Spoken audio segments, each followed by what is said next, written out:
Who's this Jimmy Jimmy? Lewis. Who you talking about? Jimmy something? Jimmy Witherspoon? Nobody knew who he was. Lewis. Jimmy. Who's this Jimmy? Lewis. Jimmy. Jimmy. Who's this Jimmy? Who's this Jimmy? Live from Pahrump, Nevada, the Valley of the Dirt People, it's Tech Talk Taco Tuesday with your hosts, Jimmy Lewis and Logan Tyler. Okay, I started the show early, or I cut the intro early because it's my show and I can do whatever I want. Welcome to Tech Talk Taco Tuesday. This is episode number 279. I'm pretty sure. I think so because I'm 2 episodes behind on editing them, getting them together. But my name is Jimmy Lewis. This is the show where we talk about motorcycle and motorcycle-related products. And sometimes we have guests. And tonight I've got a really awesome guest, a guy I've known forever, a guy I used to race against, a guy who worked in the motorcycle business for a long, long time. I want to get into that with him tonight. None other than Rob Metzger, and I'm going to bring him on here. We'll see how my thing works here. Rob, welcome to Tech Talk Taco Tuesday. Hey, Jimmy. Thanks for having me on, bud. Coming in live from Idaho. Yep, Star, Idaho, about 700 miles away from you. Yeah, you are one of the smart people that transplanted out of California. Actually, you're one of the smart people that got out of the motorcycle editorial business at just about the right time, don't you think? Man, Jimmy, it was kind of the time to maybe to change my career path a little bit. And I'd been at High Torque, which is motocross action and dirt bike as you guys know it. And then we had a couple bicycle magazines, mountain bike action, road bike action. We had ATV books, dirt wheels, and 3 and 4 wheel action, as you know, and we had a wicked great time, and we're just amazing group of people. But it did start to change, it did start to change a little bit. And if we want to, drill back a ways, it was probably about 2017. I asked Roland Hines if he would mind if I snuck out and moved up to Idaho, and he was super cool with it. And that was kind of unheard of. And I came up here and I dug it and still dig everything about, to this day, still dig everything about the motorcycle industry. But I'd been at High Torque. I left in 2022, and it had been 36 years. So yeah. So we were like competitors technically. I mean, you were on the ad sale side. I was on more on the editorial side, and I was for now I have to remember how many years, like 12. Was it 8 years I was a dirt rider, or 12 years I was a dirt rider? Maybe 8 years. Something like that. I was dirt rider, and then for 11 years before that, cycle world. Mhm. So I, almost as long. I took a couple breaks and it was doing the. Were you? This is interesting. Were you at dirt bike? When did you start at dirt bike? I started in March of 1986, and Okay. my brother worked at Colby Honda with Tom Webb, and I knew Tom Webb pretty well, just a big fan. I'm a 17, 18, 19-year-old kid. Actually, I should back up a little bit. I think at 16, I think Paul Clipper took me to an enduro. I couldn't drive, and Paul Clipper took me to like a District 37 enduro in his little light blue Ford Courier. So I go back a ways with Clipper and Super Hunky and Tom working there. And I would visit, and Tom lived at the corner in the San Fernando Valley at Roscoe and Woodman. And boy, I'd drive by, and if the lights were on the garage, man, my truck it'd sound like that singer with that song where the lights were on, man, or just my truck just pulled in at Tom's house. You parked on the grass. You've probably been there a time or two in your life. And no, never to there. Oh, really, man? The lights were on, and you'd come in, and you could imagine a snot-nosed kid. Tom's 10 years older than me, and if you were 22, or if you were 32 and a 22-year-old kid's coming in to talk to you about, the race coming up, and he was always doing bitching stuff on his bikes. And, obviously I'm a big Husky fan, but he'd be putting Mako forks on a Husky or doing all sorts of weird stuff. And, his bikes were always just really trick. Tom had trick motorcycles, and so Yeah. I was always hanging out and mooching stuff. And he helped me really. Tom helped me get into the motors. He helped me get it as ad sales job at Dirt Bike when I was 20 years old, and we Because did you work at Colby Honda at all? I did. I worked at Colby Okay, Honda, and I my remember that part. my brother and worked with Tom back in the day. And when I was even a snottier nosed kid, we used to go, my dad would take us to the District 37 Hare and Hounds. And we started going back in about 75 when I was 10, and we would ride out to the bomb. We would, go into the middle between loops in the pit, see the guys come in, and then my dad would ask people where the course had finished. We'd ride back, 2 or 3 miles and see the guys come in. But I can remember, Mitch Mays, and Larry Rossler, of course, first heroes of mine, and then seeing, Bob Ballantyne and just guys out in the middle of nowhere where they'd, take their hand off the bars at 90 miles an hour and wave to this little kid on his XR75. It's pretty cool seeing those guys back in the day. That was pretty cool.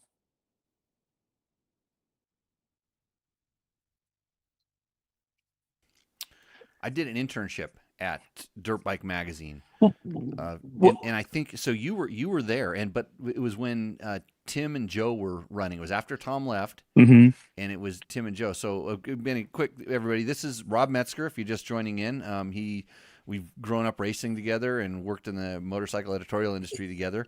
And we're kind of going to go. We're going to go back over some pretty cool history.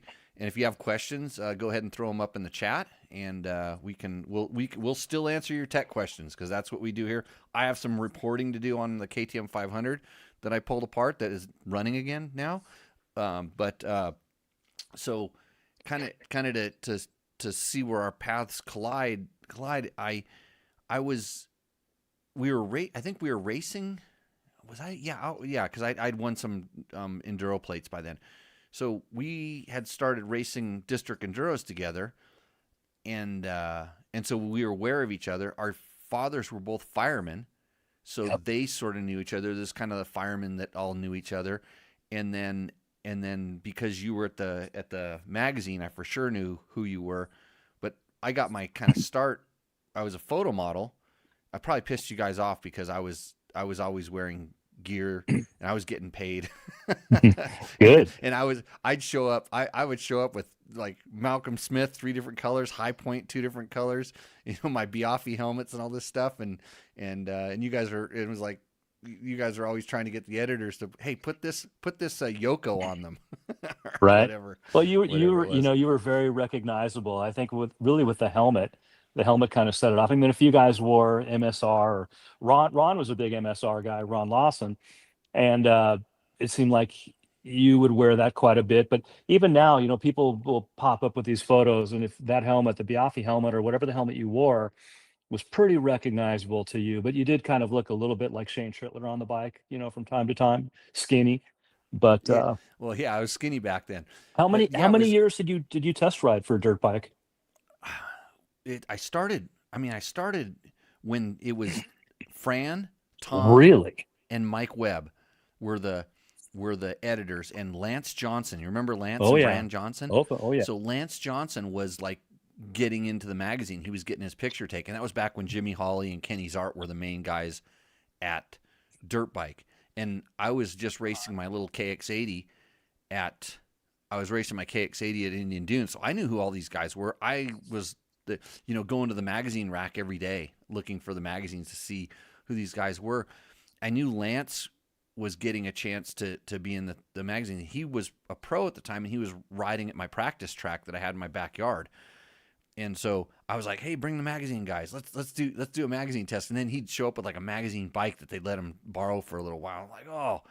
And so the same experience you had going to Tom Webb's garage, I had Mhm. in kind of run around with the guys that I was running around. So one day, Tom, Fran, and Mike came out to my house to shoot they came out a couple times, but they came out to do a shootout. They're going to do a 125 shootout, and one of the riders didn't show up. And this is a really pivotal day in my entire life, really, is that Fran was like, "Well, can this kid ride?" I mean, yeah, I can ride. He had no idea how much I'd practiced doing what we talked about doing, and I actually done a photo shoot for 3 and 4 wheel action for Hoyt Vandenberg. Wow. Yeah. Of all people, and Hoyt actually taught me. Hoyt taught me how to photo model. You only have to look good for 1/500th of a second. You don't have to be that rad. You can do whatever you want before and after, but for that, when he pushes that button, it has to be good. Mm-hmm. And so the story goes, like, Fran's like, "Hey, can you ride?" And I'm like, "Yeah, I can ride." And he's, "Do you have gear?" And I ran in my shop and pulled out my gear, and I think it was ratty. I don't remember whether they dressed me up or not, but anyways, we went and did the photo shoot. And they were kind of surprised because I knew what I was doing. I understand that he was just shooting 1 or 2 frames in each shot. You had to be in the right spot. And Mike Webb was riding, myself, I think Lance was riding, and maybe Brand. And ended up being on the cover. That's cool. It was kind of a first turn shoot. And this is when Fran was doing stuff that was, he was putting hay bale covers on and setting up just way more than anybody else was ever doing at the time. It wasn't just go out in a dirt field and shoot a berm shot. Mm-hmm. Yeah, So Fran was definitely ahead of his time, I think. And you can even tell a lot of his work nowadays. The color is so much darker and deeper. He had a real quality about him that in his work, and everybody, I think, if they find their strength and how they shoot photos, and he was really, really good, really good. Yeah. So there's some guy named Peter Postel. He wants to know if I'm talking to Bob Hanna tonight. No. So to roll back and finish that story up, that day, Tom Webb, after we were done, he was like, "So you race a little bit, you know how Tom is," and I'm like, "Yeah, I ride motocross, but I don't really want to do that anymore. I want to ride enduros. I want to go do the ISDE." And he looked at me. You imagine just some snot punk-nosed kid just go, "Yeah, I'm going to go do the ISD." And Tom was all into that. I didn't know really Tom's background that much. I just knew he was a magazine guy. And I just said, "Yeah, I'm going to go do the ISD." And he just looked at me and go, "Sure you are." Had he done it yet? He had not. Okay. No, he'd won national enduros then, and he'd done the qualifiers, but he'd never gone to. He may have gone as a journalist, but he'd never gone to the 6 days. Mm-hmm. I don't believe. Right. He knew what an asinine comment that was, just coming from some kid that had never really raced off road, just some motocross kid. Well, it's funny, in how our worlds collide and come back, or people come back around our lives. I'm super close with Billy Fulmer nowadays. And, Billy was the first person in our group, in our age category. Well, I'm 60 now. I think you're a couple years younger than me, maybe 5. I don't know. And Billy was the first person in our group out of the District 37 Desert to go to 6 days. And that was, I thought, was super cool. And I want to say he went about 83 or 84. But the other gent that did it, a couple years before us was Peter as well, Peter Postel. And I think it was just marvelous that, Billy did it on a small 4-stroke, if I'm not mistaken, maybe even a 250. Yeah, because he did it on an Al Baker bike also. Yep. And then Peter, I think, went on a 125. He might have gone in 87 a couple years before I went. I went 89, 90 and made it 95. But Peter went and, rode a 125. And you kind of had to pick your class back then because while the West Coast guys were good, I don't think we had the depth of, the Midwest and the East Coast guys. And no.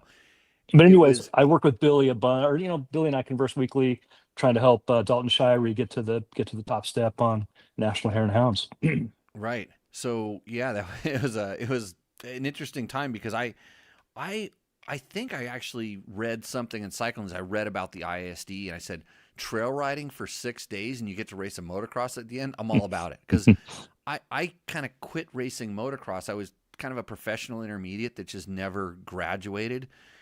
And I found this ISD qualifier format race where you didn't have to do timekeeping. I'd done it.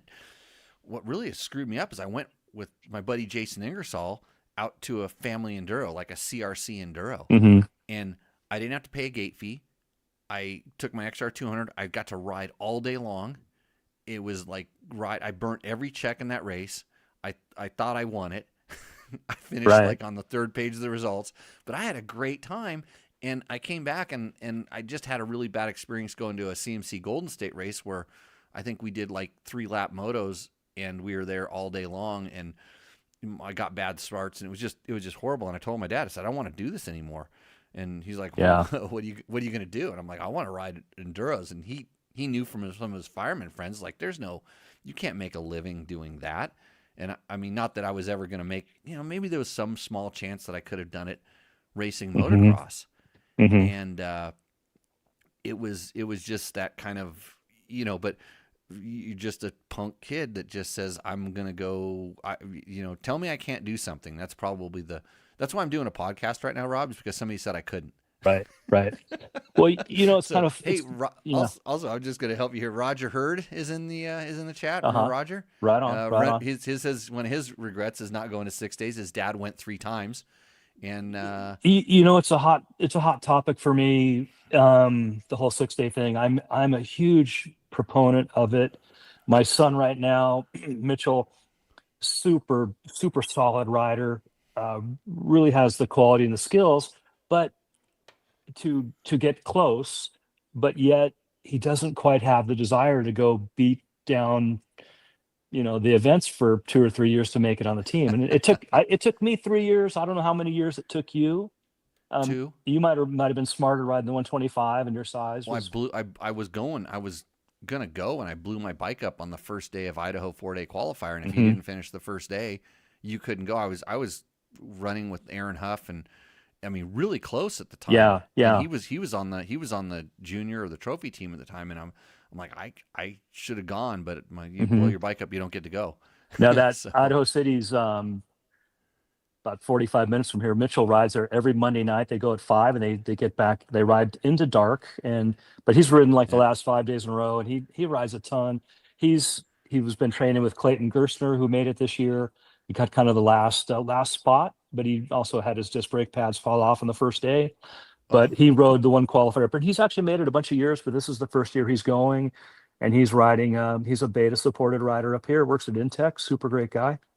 Oh, interesting. Yeah, super cool. Mitchell rides with him, and like we've been out doing practice track stuff, and in a 2-lap, like a mile and a half, they're within a second of each other. So Mitchell's got the tools. He's just got to take the wrappers off and learn how to use them a little bit. So Right. I mean, Rob sent me a bunch of photos, so I'm scrolling them up on the screen as we kind of keep talking. Because, as you know, Tech Talk Taco Tuesday is a podcast as well. So a lot of times, if you're listening to this, you're not going to get to see these awesome photos that Rob sent. Hopefully, they're going to kind of scroll around. I don't know where your video just went, Rob, but yes, don't worry about it. Somebody tried to call in, talk to me. Forget it. It's yeah, it should. I don't know. I don't know why the thing is the one is stuck there, but welcome to my world. It looks like we're looking at horses or something now. I'll try to fix it. Actually, there's some pictures. There are pictures from Mike Young. That's actually behind there. So. But anyways, this show is also brought to you by Yamaha. Here's where I do. So you'd be proud of me. I do ad reads, but they're completely just normal. Rob rides a Husky, but if you were smart, you'd ride a Yamaha like I do. That's the Yamaha has the best 4-stroke tuning app in the business, the Power Tuner app. And if you like simple 2-strokes, they've got those too. And I'm a big fan of the Tenere. In fact, if you want to buy any of my KTM Adventure bikes, they're for sale right now because I love my Tenere. So if you want a 1090, 1190 with the small wheels, I got it. I even have a 390 that's set up really well. I just put it on the marketplace. Oh, and one other thing. Rooster Endo, brought to you by Taco Moto. That's tacomoto.co, is not happening tonight because if you would have sent your entry in for Rooster Endo, you would have won because I got 0. So there we go. So all the guys that were bummed that they didn't win last time, you could have won. Just it would have been the only one in there. So yeah, we do a section on this show called Rooster Ender where you send a picture of your bike and then we put it up on the screen and we talk about it. You tell us about your modifications and then we tell you whether your bike roosts or endos. And the one that brings us the most enjoyment gets a $100 gift certificate from Taco Moto. I'd like to thank my other sponsors that are rolling up on the screen behind me. Of course, Scott Goggles, Bulletproof Designs, DDC Chain Wheels, lots of them. Climb. I didn't wear Climb today. That's a weird day. I didn't ride today. And yeah, that was a mega endo for everybody that didn't get that. So Rob, back to so 6 days. When So did you go? You went in '89, right? I did. I went in '89, and you know, you're asking me something, but I'm going to turn this around a little bit. So you went in '89, if I remember Mm-hmm. correct, and Yep. I remember I think you rented a 125 KTM. Nope, that was 90. That was 91, Oh, was it? What year? 92, 91. Yeah, What 90. year didn't you get third overall in the 125 I class? I got second in the 254 stroke class in Germany in '89. Wow. So my first year, I got second place on an XR 250 racing against 350s. But you remember that 6 days? It was easy. Yeah. It Yeah. was it was all special test, and the good thing is the terrain tests were downhill. They were you dropped off the top of a mountain. The one we went uphill, it cost me a lot. Right. The jump. I remember The that. Yeah. but Got a but picture we of that went jump somewhere. Yeah. yeah, the ones we went downhill, I could haul ass in those things, and yeah, did did pretty good. I was Al Baker's little factory rider, and Uh-huh. I wish Al would have been able to stick around a little bit longer because that guy had big plans, and he kind of knew how to make money doing motorcycle stuff. I've got jerseys and T-shirts over here from him that would just blow your mind. But he was one of the very first people very close to us. When I was in 1976, Jim Felt worked with Al Baker, and my dad bought me an MR 175, one of the worst motorcycles ever made. And Al Baker had and Jim Felt made the rocket ship kit for that bike, which is an airbox carburetor and a little bit of valve work or something. And they did that. My bike was the mule that they used. And we ended up growing up around Al forever. And he was obviously worked in Van Nuys when he had his shop there. But yeah, we were super I close. think He'd come to the house a bunch and stuff. That was cool. I think your dad was actually sitting at the table. Because I was just a freelance. I'll do whatever to ride motorcycles. I went down to Tecate for a Dirt Rider magazine 250 off-road comparison or something. I don't remember who invited me down there. It might have been Carl or might have been Mark Correa. I'm not sure. And they went down to Tecate and they had a little loop and we rode all the different bikes. And Al was down there because he had an XR 280 that he threw into the competition. And I was fastest on the KDX 200 and the XR 250, like substantially faster than like the KTM 250 at the time. The Husky had a 250, and I remember me and my dad were just kind of sitting there at the thing having dinner, and I'm pretty sure it was your dad. No, you know what? It was Billy Fulmer's dad. It was Bill Senior and Al Baker kind of came over because they were buddies, and they sat down and Al, I didn't know who he was, you know. And Al goes, "Hey, what's wrong with you?"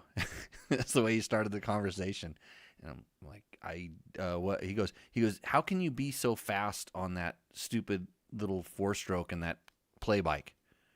And I'm like, "They're easy to ride. I can make them haul ass." And I kind of struggle with the other bikes, but those bikes I can get them to turn and they don't go too fast, and so I can really concentrate on where I'm going. And he goes, "Do you think you could ride it faster?" I go, "If I got used to it." And I told him, I go, "Well, I'm really good on that Honda because I have an XR 200 at home, and I had one of the RFVC 4-valve 200s, and I'd ridden it. I kind of knew how they handled and whatever." And he goes, and he just listened to me tell him that I can ride those things, and he goes, "What would you think about racing one of those at the 6 days?" And I was kind of like, yeah, it's my dream right now, to figure out how to do it. I was racing a YZ125 in the desert and at the qualifiers, but I wasn't really sure how I was going to get over there. And he goes, "I can get you a bike and help you go over and do that stuff if you really think you can do it." And he's like, "There's a qualifier in a couple weeks. You can take this bike from this test and race it." I'm like, "Huh?" So that was my introduction to Al, and yeah, it was he had this plan because he had XRs only, but he was going to build this company called Cross Countries Only before there was ever like a KTM XC or anything like that. He had the forethought to build these to take, he was making XRs into race bikes, but he wanted to take race bikes and turn them into cross country bikes, and which was pretty cool. And he'd moved up to Flagstaff and all that stuff and had the shop with the multi-line dealership, and it was ready to go. And then he wasn't very good at flying a plane. Uh-oh, I think we lost your volume. Let's see here. Where's Rob's sound? I don't think I muted you. I go ahead and talk there again. Let me see. You can't unmute someone else. You may be muted. You might have to push. Wonder why. Okay, there we go. There you go. I wonder why that's weird. I didn't touch anything. The AIs are doing it. Yeah, no, Al was amazing. It was an amazing guy. And even his delivery was just unique. And, he would think a lot and just, it was just a different gent. Interesting guy. I think Dave Osterman, has probably spent a tremendous amount of time with Al. And of course, Johnny, he mentored Johnny O'Mara. Right. And, there's a group of people that knew him super well. And it's interesting because I was pretty young, so I would have been 12 or 13. So I wasn't in, any of that circle of the fun and I'm sure the debauchery that was going on. But I've heard some stories, It's crazy. It's like Roger Hurd's in the chat. Roger worked at Al's shop. Right. Yeah, he was there when I was coming by to pick up those bikes and stuff at the time. Yeah, he would know a ton more. Small world. Yeah, a ton of stories. It was interesting. One of the first vintage motorcycle races we did out at Edwards Air Force Base, which wasn't far from Hellendale, where Al lived.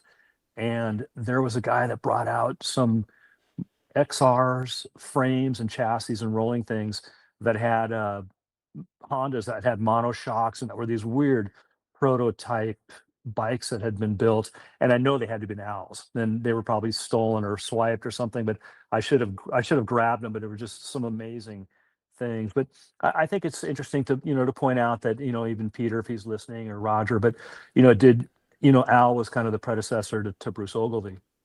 And right. So, Al kind of worked on the XRs, and, Big Red was that famous bike and poster in Dirt Bike Magazine with the checkered helmet. Al kind of helped develop that bike. And then I think that, when Bruce kind of came along and grabbed the reins and made, probably 600 Hondas and the rest is kind of history. But one real funny story with Al, like I said, we grew up and we went out to his house and he lived in Apple Valley. And I remember it was 1979 because he had a green automatic Husky. Al did work at Dirt Bike Magazine. He was a contributor, and he had the green small tank CR motocross automatic Husky. And the first time anybody's seen one, or they just hit the market, and I was at his house with my dad. We'd probably come back from a race or something and stopped in and visited with Al. And I don't know what it was because I didn't have a helmet. And his helmet was sitting there, and he goes, Rob, if you can start it, you can ride it. He goes, put my helmet on. And I went over there, 12 years old. I started it and took off and rode a Husky automatic at 12 years old. I had no idea, but I'll remember as I was wearing Al Baker's helmet, and that, just it's so funny, you jog those memories out. That's how I very first got to ride a big bike was, well, 2 times it worked for me. It was my dad's XR200. We went trail riding at Gorman, and him and his buddy were sitting on the tailgate of the truck, and I was on my little XR80, and I wanted to do it. And he goes, if you can start it, you can ride it. Well, I started it, and both times, and the other one was a YZ 490 that a kid named Eric Hilton, his dad was racing. Sure. And he said, if you can start, I started those things, and the minute I started them, I don't think the YZ had the kickstand, but I know the XR had the kickstand. I just cranked it in gear and took off, so the kickstand would pop up. And I don't know how because once I got that bike started, I had to leave because they were never thought I was going to start it, and my legs weren't long enough to touch the ground. So who taught you how to ride enduros? The timekeeping part? Yeah. Kind of self-taught, really. So this is this story that Peter who's in the chat will kind of remember because he also brought it up. I went and did, so I did the enduro, the family enduro. It was a CRC or something like that. And then I went out with Jason Ingersoll, and I was way faster than him, but he almost won it, and I was on the third page of the results. I'm like, well, what the hell? How does that work? He goes, it's an enduro. You're supposed to go a certain speed. And I go, yeah, people were riding really slow. I didn't understand. And so he knew how to time keep. He had a Jerry Counts, like a roll chart holder with the clock in it. He had this kind of crazy thing. But of course he didn't he signed up on an early minute. Since I signed up at the race, I was a later minute. I think I was just trying to catch him. I don't know. I didn't know what I was doing. But I think he explained to me kind of a little bit more about timekeeping. And then I went up and did the Leaping Lizard Enduro up at Ballinger Canyon. And because I knew Ballinger Canyon, I go, that's pretty cool. I'd like to go up there and ride. And so went up to Ballinger, and a friend, or I remember somebody kind of actually, it might have been the guy who was putting the race on, actually told me kind of like, okay, here's what you do. It's like every other check you go fast. When you come to a check, and then you go fast, and then and I think that enduro was probably very simple. It was just check in, check out. They really didn't have any tricky timekeeping, and I did pretty good. And then somebody who was there, and it might have been like Rob Bush or someone who was in VCMC, said, hey, you need to join a club. And some of those guys actually told me a little bit about like how to put the roll chart on your handlebar and how to use the watch to figure out your minutes. And I was really at that point kind of self-taught to the point where I knew how to do what you're supposed to do. And I just knew that I just needed to try to keep my odometer and my mileage, or the mileage that the time said, because there was no computer at this time. For me, I was too poor to have a computer.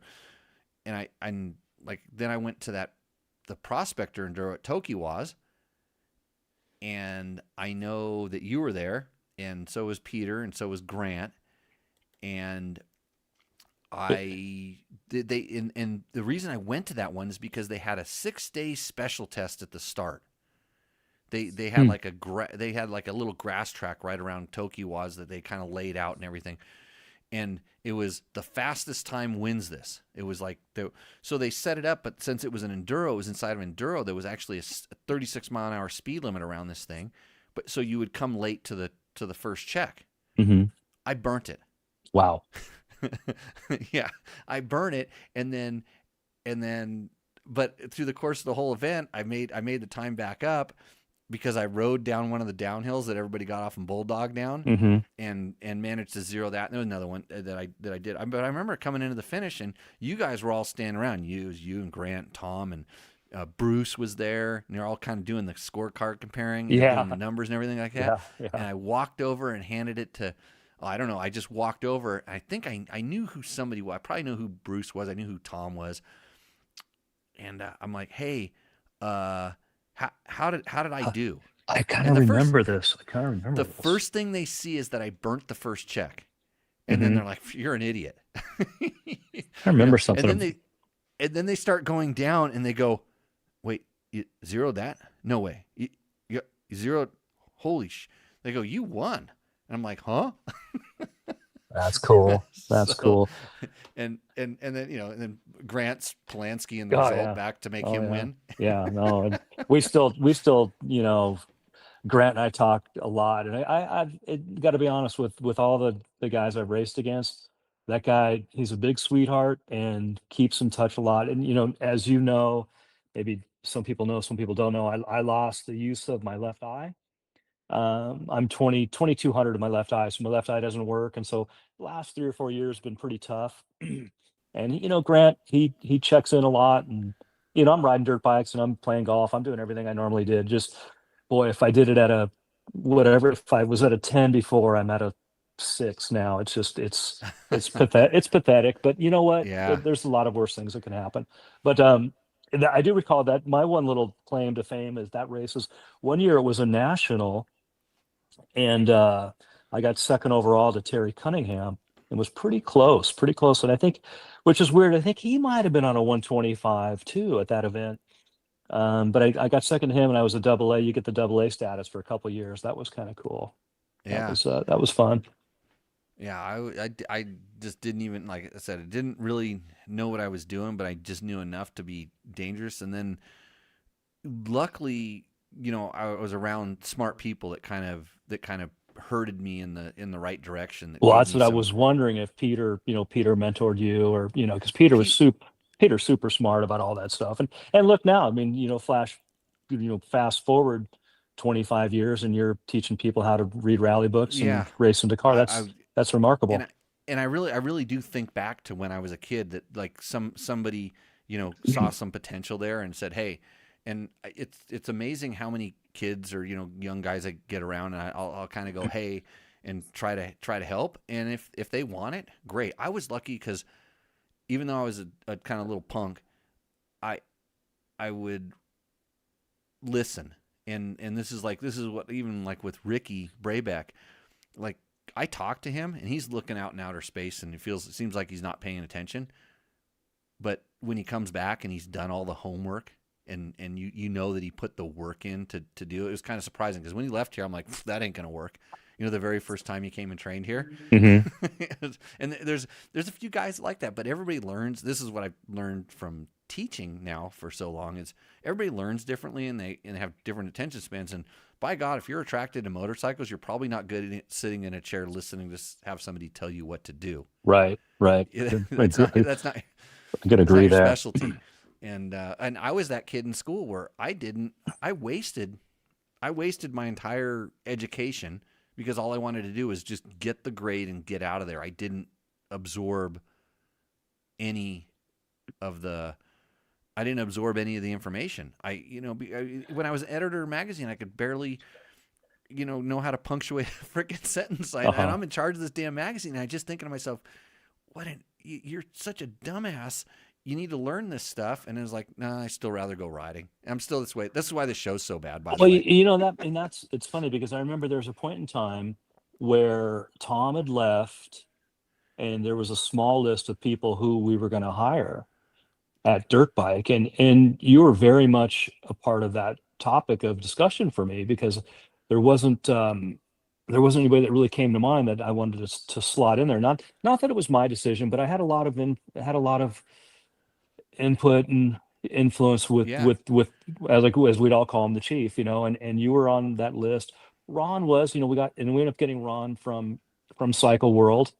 That was pretty cool. But Ron was interesting about when Ron came over to Dirt Bike is, Tom is such a, Tom Webb is Tom Webb. I mean, there's Yeah. nobody in his era. There was He nobody has like him. that. He has what we call editor personality. Yeah, yeah. I mean, just phenomenal. And Ron, Ron's pretty dry, and it's interesting. But one of the things with Ron is that guy is a professional editor. Ron is Correct. a genius. He is just sees things from a different perspective, and he is really he's been a great editor for Dirt Bike for all these years. So And by the way, you're pronouncing his name wrong. It's wrong. It's Ron. Wrong. yeah, I joke. So when I didn't have a deal to be able to get bikes or race bikes in ISD, I called every magazine editor I knew, and I didn't know Ron that well, but I called him at Cycle World and said, "Hey, I'm this kid. I'm racing. I'm going to go do 6 days." And he remembers it. I'm like, I'll do a story for you. I know how to put a period at the end of a sentence, and that's about all. But Mhm. I go fast, and yeah, because it's awesome working with all of having worked with all the guys. Because when I was interning Super Hunky, Rick Simon was the editor at large at Dirt Bike, and Mhm. I'm riding Monkey Butt too. I mean, very slowly, but I'm riding it. Oh yeah, And interesting. it starts with the editorial meeting. Paul Clippers actually read it, and he tells me I need a lot of editing. But Clippers, again, an editor, real editor. The story starts with me going to my very first editorial meeting, and we went and sat around the big table. And this is at the office in Mission Hills, down at the right underneath the Hmm. 118 freeway, I guess it is there. And we go in there, we sit down, and I think there was one of the gals was in there, and D West rolls in, and Tim and Joe, and I walk in with Tim and Joe, and we kind of sit down, and And there's a guy over in the corner laying on the bench doing arm presses or something like that. And they kind of get started talking, and Rick isn't there. And, well, Roland gets up and walks over. He's like, Tim, Joe, who do we just invite guests to the editorial? Who is this? And like right then Rick walks in, and Rick heard that. And he goes, "Hey, Chief, you don't even know who this guy is. This is Jimmy Lewis." And Rick read off my freaking resume. And I mean, I just had a couple the desert like #1 plate or something, but he knew who it was because I was racing against John Rudder. John Rudder was his stepson, and I was beating him on his 125, which Rick would just give him endless shit about. So Rick read off my resume and basically said, "This it's an honor to have this kid inside here. He's working for free at your magazine," because Rick was one of the guys who'd talk back to him. He's like, "He's working for free at your magazine. He's doing a good job. I've read his shit. He could be the editor of this thing." and then Rick sat down and we went on with the meeting. And then at the end of the meeting, Roland goes, "Let me know when you're bringing guests in, Tim." That's awesome. That's awesome. That's how my editorial career started. so how, it's kind of funny. So and I'm sorry to circle back, but 6 days you do super well. And I remember you doing super well on a 125 KTM. I do recall the Honda thing, but the 125 KTM, it seems like you did super well, but it's like a year later or 2 years later, and I, go to a desert hare and hound or something, and all of a sudden you're teaming up with Dan Smith on a big 500 KTM or something. Like, I never teamed with Dan. I ended up teaming with Danny after Dan kind of retired. Okay. So the trajectory of my career was like, I was doing really good on the KTM 125. I wanted to stay on the 125, but Rod wanted me to move up because he couldn't afford me to be on the 125 because I got every win bonus that was possible. And so like, move him up to the 250. Maybe he'll start winning on this thing. And they moved me up, and that was right when KTM started having financial problems. And then I got injured pretty good. I blew my foot up. Mm-hmm. And then KTM went bankrupt, and Scott Harden calls and he's like, "Give me back all the bikes, bring all their shit back. You're fired. We're closing down." Wow. And I kind of found out at a race, but he told Danny about an hour before me, and Danny went and talked to the Team Green guys, and Danny got a really good deal. I mean, he should have. He was by far and away for the desert stuff. He was the guy.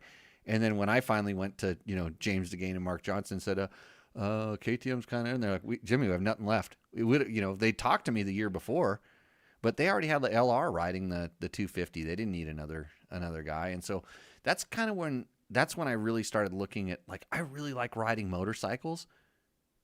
Racing was just kind of a side effect of it. I mean, I loved racing and winning races, but I was really hard on myself when I didn't do well. And every time I remember like wanting to win in an ISD qualifier so bad, and I wanted to go to Europe and race, and there was no interest of anybody here to have an American go over there. But it was this kind of desire to win, and I couldn't do it. And I took crazy chances, and it didn't help. I actually went slower.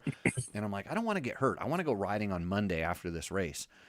And I'm like, if I'm a magazine guy, maybe I can just go riding all the time. And so I found how to be a factory rider for everybody. And just so happened that Ron Greiwe, who I was doing a lot of work for at Cycle World, had bought part of ATK. Him and Frank White had bought ATK. Ron, I was walking a bomb run up in Utah someplace and bumped into Ron, and he told, he's like, "Hey, you want a job?" And I'm like, I don't know. He goes, "Go to Cycle World on Monday. Go walk in and tell Dave that you want my job." Wow. And because he was going to retire or quit, whatever he did. And I got a job for $24,000 being the shop boy at Cycle World magazine. Wow. That's how it all. That was when I got a real paycheck. Not a real paycheck because I was making like double the money. Photo modeling and Cycle World and dirt bike, and Carl told me at one point. Carl told me I had to make a decision between Dirt Rider and all the other books, because I just show up at their photo shoots. I'm like, "Hey, I'll ride anything. Here's my gear." Right. That's cool. I'll make a picture. And Jerry Bernardo wants to know, does the other guy talk? The other guy is Rob Metzger, who's he's a lifelong friend as far as the motorcycle racing goes. Was a competitor. He was the ad sales guy over at Dirt Bike Magazine. I'm going to let him talk because I want to ask him about I don't know where this affection of Huskies came from. Well, that it is pretty funny. It's if you know me, I've kind of got an addictive personality for sports. I everything motorcycle my whole life. Then I everything golf for 10 years, then everything for bicycle, race bicycles for 20 years. And after doing all that, or 15 years for bicycles, it was kind of funny. I go, man, I really dig those Huskies. And it was funny. I was watching Meekum auction on TV, and like an 82 Husky went through, and it went for like $800. And I go, man, I'd like to have one of those. I had an 82 XC, and I went and found one later and restored one, restored two. And before you know it, I've got a big collection of Huskies. And I think that we can all agree that, I mean, I hope we can all agree that we really appreciated, the Cunningham, Melton, well, I should back up, Burleson, Cunningham, Melton, TC, just Kevin Hines, Randy Hawkins, you know, all those guys, Scott Harden, just all the guys that made Husky what it was back in, the late 70s and 80s. And I just dig the bikes. It's kind of fun how they're all differently, uniquely different looking bikes. And God, before you know it, I've got, as my wife would tell me, too many. Um, but so I like restoring them, and they're Yeah, how many motorcycles does your wife have? she has, I think, about 40. I got about 40 Huskies in there. Yeah, I got you beat, but I'll tell Good. you what, my wife, I always like to tell her that we have I'm going to try to fix the photos while we're sitting here talking, but we have his and hers motorcycles. We have a nice collection of dirt bikes. Yeah, so it just and it's super cool is a lot of those guys have sent me gear. Um, Mike Melton and Burleson and Cunningham and Kevin, and God, I just got some just amazing pieces of equipment from those guys. And it's just kind of neat. I don't know that I built a shop. I sent you a couple photos, and um I'm working my ass off right now trying to get those photos up on the show. I got I to just delete all of Mike Young's photos off. I just dig it. Jerry did it. Jerry did a smart work for me, probably about 6 or 7 years ago. RM's Classic Husqvarna Garage, and that was kind of a cool thing, and I dig that. But what we were talking about a little while ago is I kind of have the name in my head, 6 Day Cafe, and this shop has got a little eating area in it, and I've got a bunch of 6 Day helmets from some guys, and I thought, I'm going to try and get a bunch more, and just have kind of a shrine to the 80s Husqvarna, 70s and 80s Husqvarna guys. And I think it was the best time. I was still a kid, but super passionate about, gosh, like all of us. I mean, I think we love cycle news, right? Every Wednesday we'd get cycle news and look at it. And that, while on any Sunday was important to us, it was like on every Wednesday when that cycle news came, and you saw the race and saw who won what enduros back east. And that just, I'd get up and run 5 miles every day because I wanted to go to 6 days. And and that's it, took me 3 years, and I just thought that's like the biggest accomplishment you could do back when we were, when we were in our 20s and 30s. I thought it was super cool. And it's a little bit of shame now, just watching the series. I mean, sprint enduros and how they choose people to, go to 6 days now is there's, one East Coast qualifier, one West Coast qualifier. This year, the West Coast qualifier, that it was, you had to be LOI, letter of intent, is that you were going to go if you make the team. And they only took 8 racers from each side. They took 8 in the East Coast, 8 in the West Coast. Auntie, KTM, who runs the trophy and junior program. So I guess that's, and it's terrible to say, but I think that's just 8 guys now, right? We don't do 6 and 4; it's 4 and 4.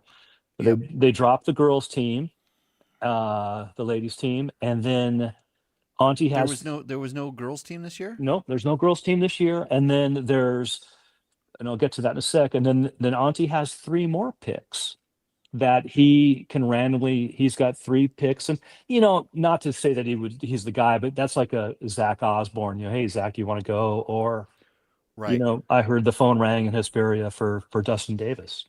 So Dustin didn't go, but he got call on the invite, because I'm sure Auntie's looking at future guys that are capable of being on the junior or trophy team. So, and I don't know who the 3rd pick was, but so if you do that math, I think, and I don't know that it makes sense, but that's 16, 10, and 3. So that sounds like 29. So I don't know, doesn't equal 3. So maybe there's another pick somewhere, but that's the process. So 2 coasts going for 6 sprint or 5 tests a day, maybe 10 tests, and taking 8 guys. That's pretty lean. It'd be Yeah. tough. I mean, if you really want to go, you've just got to. I mean, it's all you got to focus on. I think you would have to say that's what I want to do, because that's a pretty specialized. I mean, back east they have those. They have the what are they? They're called the J-Day style races and stuff like that. That I think are a little more focused on that, and now even our just National Enduro Series is not timekeeping. It's more, it's ISD style format with these long special tests, but they're not the same kind of train and not the same sort of setup. I think you'd almost be better, if you wanted to do good at this, to go to like a Grand Prix and just ride 3 classes and just treat your first lap like it's your your special test, and then go work on your lines. Right. And the Lobos, it was the Lobos MC in Oregon here that did it. They did a marvelous. The event was great. The grass track was huge, flat, very European style. They did a wonderful job at it, but they only planned on having 40 riders, and that's all they had.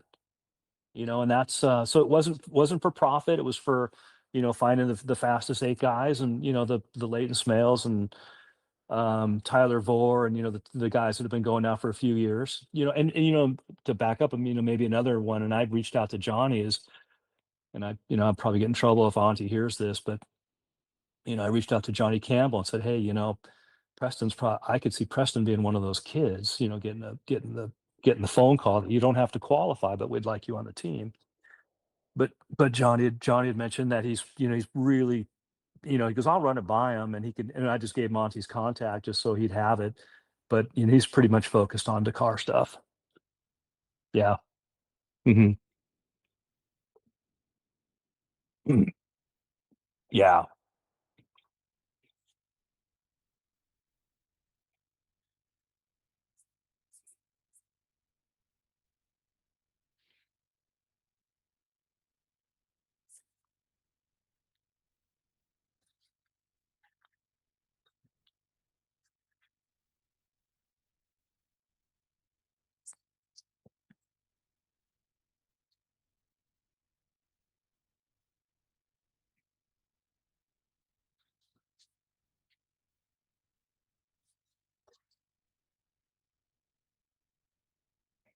Hmm.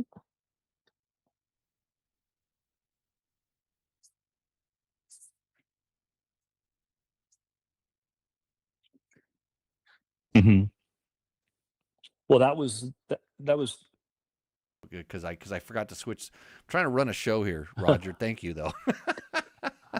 what you did in rally stuff, that was pretty remarkable. I mean, that was local guy going big time rally. That was pretty unheard of back then. I mean, a few people were, Scott and Paul and Larry, and had done some, but you were before them a Yeah, little really bit. before? No. Well, Scott had done some definitely before me, and it was But Dakar. Chuck Stearns. Mm-hmm. Oh, Chuck Stearns was the only one that had really done Dakar. Mm-hmm. And Mm-hmm. then they wanted Americans bad, but there's no way we could get any funding to go do it. So I sold my soul to KTM and to ASO, and wrote on the back of a big Cycle World story that I was going to do, and kind of triangulated all the 3 things. And luckily I was really stupid. My first year was really bad, but luckily I had a result where they're like, oh, hey, you're not just crash out like kind of the typical American story. And I might be mistaken. Actually, there's a really good this guy named Kyle McCoy, who's done Dakar a few times now, has a really good chart with all of the Americans and the finishers. I should search that. I could probably search that in my emails here when next time I let you all. There's a Glenn Gillespie who is in the chat that's trying to get your attention. He said he sold you some enduro bags back in the day. So Okay. yeah. And Peter, you remember him? Boy, you're putting me on the spot. I know. Hey, people do this to me all the time. It's like, hey, remember me? And I'm like, no, I hit my head a few times. I'm not that smart. Yeah. All right. So I asked you, before we kind of chatted about this, and we got some of these guys listening. Let me ask you, with what we've seen in motocross, off-road, desert racing, Dakar, who is your number one all-around greatest off-road rider? Who would that person be? Ooh, Putting you on the spot. It's funny because this comes up and I think about it all the time, and so I'm really high on the it has to be it has to, more than anything, it can't be about the fame. It has to be about the riding ability. And it's funny because all these names go running through my head and stuff, but you know who really, really stands out is Ty Davis. Because he's one of the few that was able to do almost everything. And that's kind of having to go back, because there's a couple, like Dante Oliveira right now is just blowing my mind, like how amazing that guy is, for the fact that he Grand Prix, okay, great.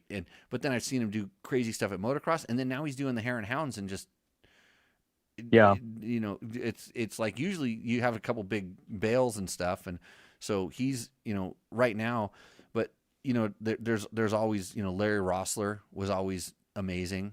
So he was able to go back east and do stuff, but Ty actually went back east, did stuff. He had the motocross credentials and did well at motocross, supercross, and kind of did everything. I'm sure if you would have put him on a rally bike, he would have done just fine. Yeah, it's funny. I've been around this question for a while, and I bring it up a fair amount. And for me, it always was Ty. But the more I thought about it, I think the greatest off-road rider of all time, or motorcycle off-road rider of all time, even motocross, is Danny Laporte. You know what? I should know, because he was my teammate on my Dakar team. But I mean, motocross. Yeah. 250 world champion work that he did. Dakar. Almost won 6 days. Yep. That guy he was at our buddy Grant couldn't Polanski. His results all good enough, because at that year we would have won the team trophy too. Now, Danny, both of all these guys are dear friends of mine, but I really think Danny Laporte. You know what? I don't think I can argue with that. Other than the only thing is, well, he's so heavy motocross. He just kind of got dropped into off-road racing, but never. I mean, the rally stuff he kind of took serious. He did Baja. That was sort of happened. It was kind of like my Baja career. So when I went to 89 6 day, I lived in Santa Clarita, and he came up, and we went out to the desert, and we went out and we tried to do some grass track stuff. And then I had this bitchin' grass track up in Santa Clarita, and we went, and he came up one weekend and we did that. And I remember it's right about that Dalmatian gear.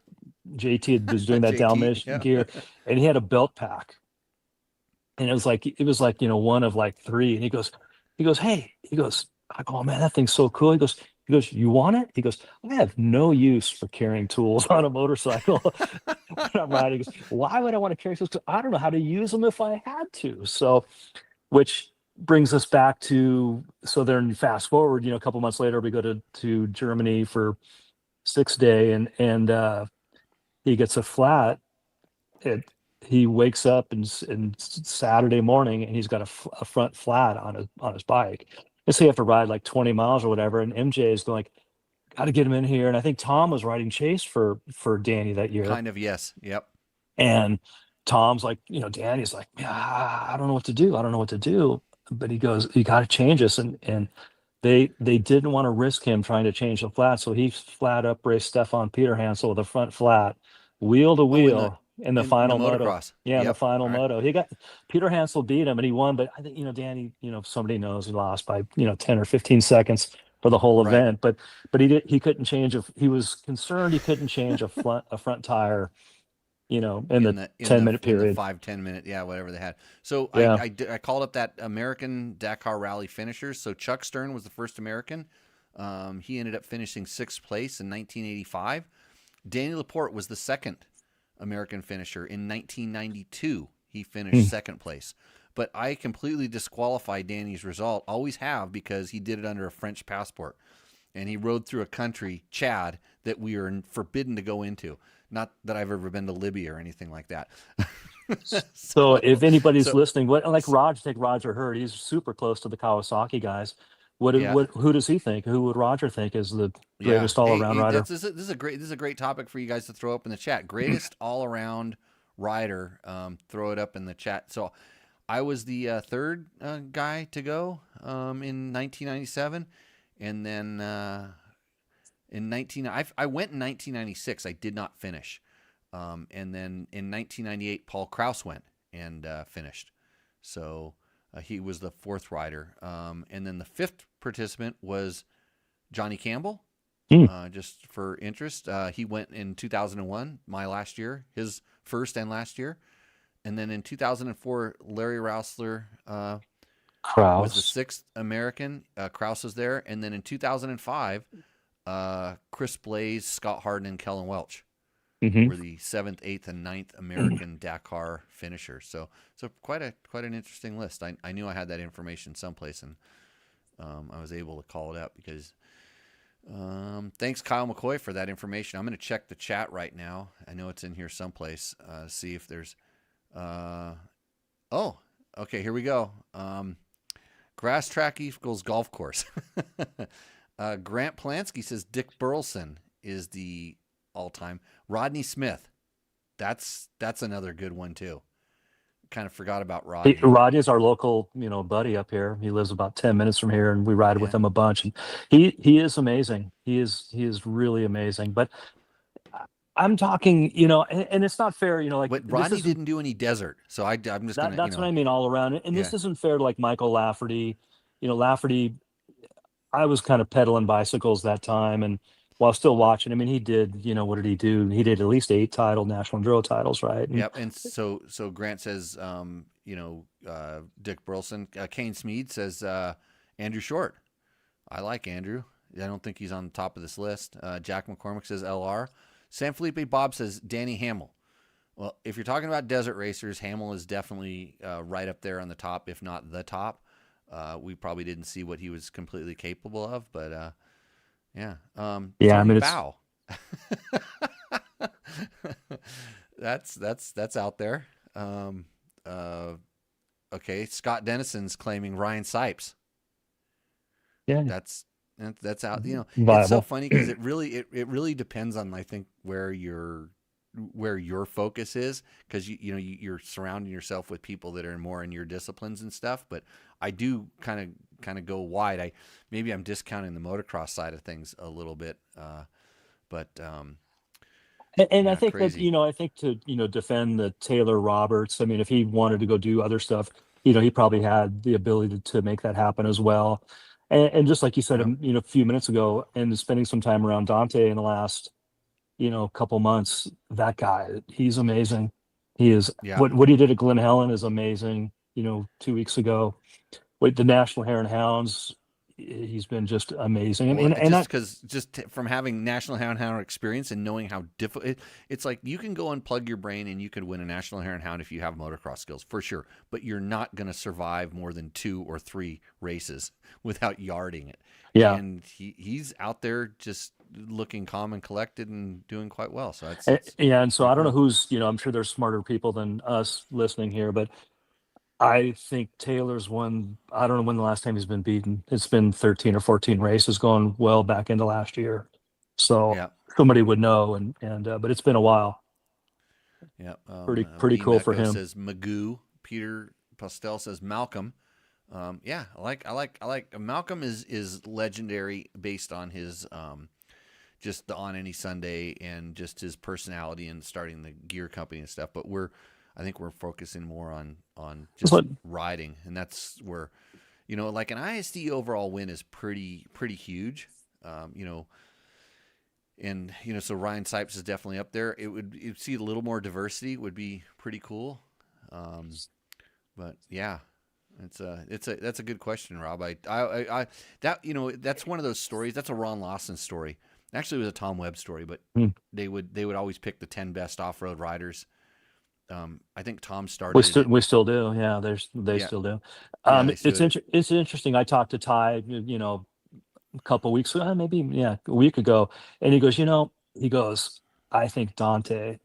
He goes, that guy. He goes, he might not have a Supercross title, but he goes, I think that guy all around is way better than I ever was. So that's pretty wild. Pretty wild. Just and Ty is super humble about his riding abilities and stuff like that. I always I've raced with him a lot, and he was always a really awesome competitor. And when he was on crappy equipment, I could beat him. When he was like on ATKs and stuff. But when he got on good equipment, and then when they started having him hang around with Larry, he was like a sponge, and that guy got fast really quick. And crazy. Those are great times. So you were at dirt bike, like you said, 30 semi dirt bike and motocross action and stuff like that. 36 years. Did you focus on all the magazines, or was it? Yeah, we did. We had 4 ad guys, essentially. Robert Ricks. Well, Scott Wallenberg was the director. Robert Ricks, Mark Thomas, and myself. And then we had Steve Falk be like the 5th guy for a decade. Then Derek Bernard has been there now. It's funny. It's like I've hired.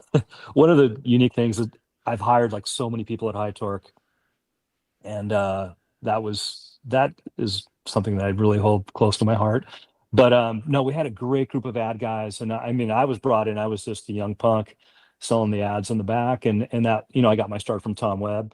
But so when work got gnarly, when it got good, when the boom of the the late '80s, there was a pretty crazy.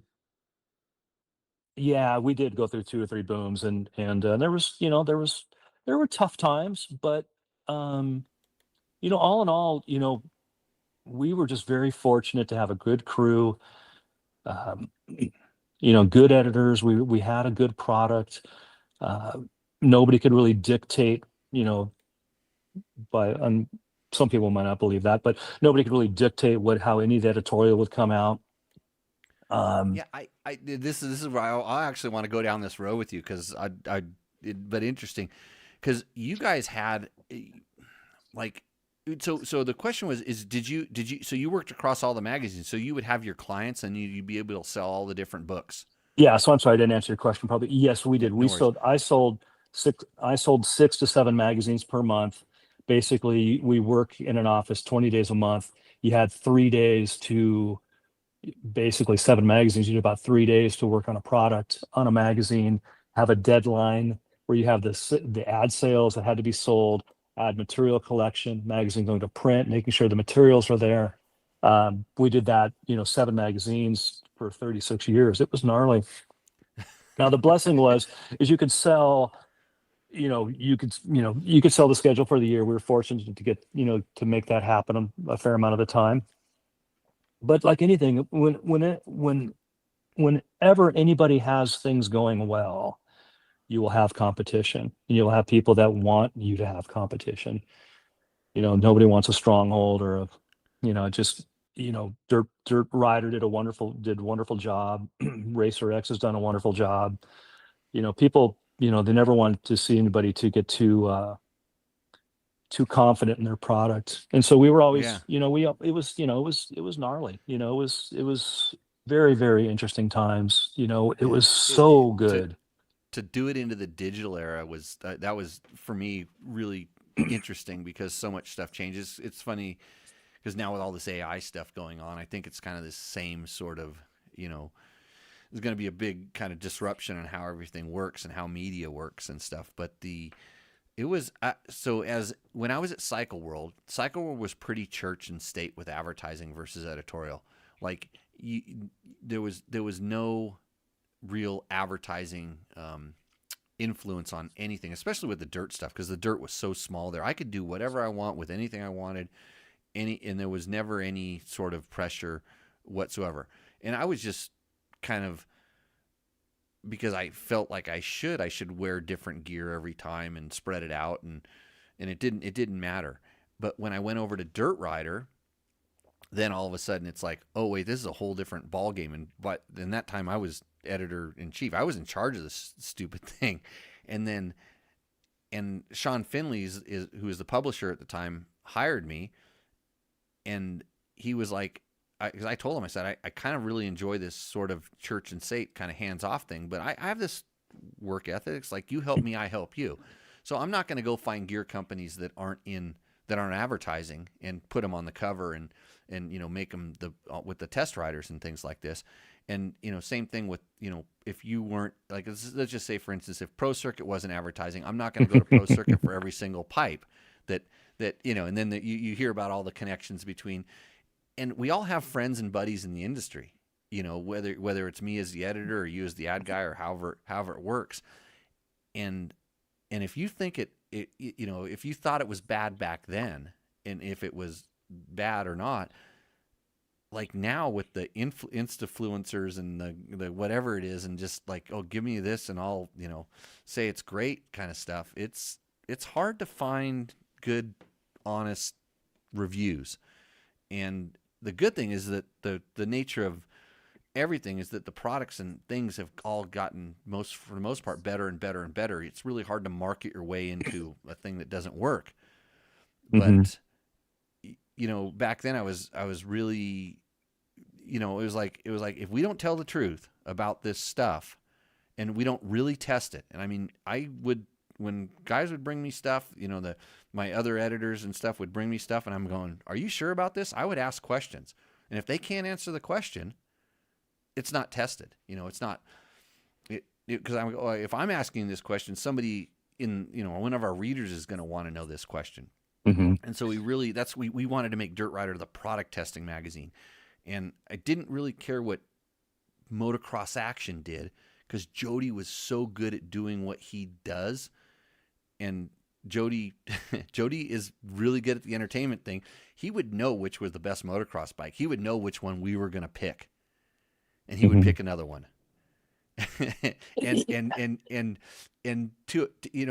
he would say, we're the only ones that tell you like it really is, and now we're going to show you how to fix it. Bikes down at Pro Circuit, things dialed in, fixed. The next month the story comes out on how to fix it, and it worked. But I can't compete with that, because that's like a whole different game. We just had to kind of try to test it, at least test and explain to a higher level. And I hated shootouts. I hated giving number rankings to things. My job, I felt, was to describe how it works.